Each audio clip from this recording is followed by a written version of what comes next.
আমার ভাই ওসমান হাদির একটা ফুটেজ সামাজিক যোগাযোগ মাধ্যমে ভেসে বেড়াচ্ছে। মৃত্যু হবে তিনি জানতেন, রাজপথের মৃত্যু হবে তাও হয়তো জানতেন। হাদি ভাই বলেছিলেন মৃত্যু হবে তাতে তার আপত্তি নেই, তাকে হত্যা করা হবে আপত্তি নেই, যাতে ন্যায় বিচার হয়, যাতে তার হত্যাকারীদের বিচার হয়, যাতে সামনে বাংলাদেশ এমন একটা দেশ হয়ে ওঠে যেখানে মানুষ ন্যায় বিচারের ওপর ভরসা রাখতে পারে।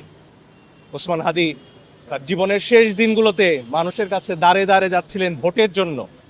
একটা গতকালকার রাতে আমার আরেক বোন, আমার ভাইয়েরা একটি ভবনের ছাদে উঠে নিঃশ্বাস নিতে পারবেন না, বলবেন হয়তো পরিবারের সাথে আর দেখা হবে না। ওসমান হাদি এমন বাংলাদেশের স্বপ্ন দেখেননি।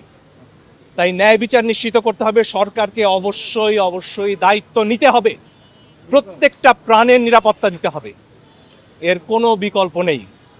এবং আমাদের সবাইকে, বিশেষ করে গণমাধ্যম কর্মীদের সামনে আসতে হবে। আমাদের দায় শুধুমাত্র পর্যবেক্ষকের নয়, সেই দায় থেকে বেরিয়েই আমরা জুলাই অভ্যুত্থান করেছি। এবং এরপরেও যখন যেখানে মানুষকে হত্যার আয়োজন করা হবে ক্ষুদ্র স্বার্থসিদ্ধির জন্য, সেখানে আমাদেরকে শুধু পর্যবেক্ষকের ভূমিকায় নয়, আমাদেরকেও রুখে দাঁড়াতে হবে।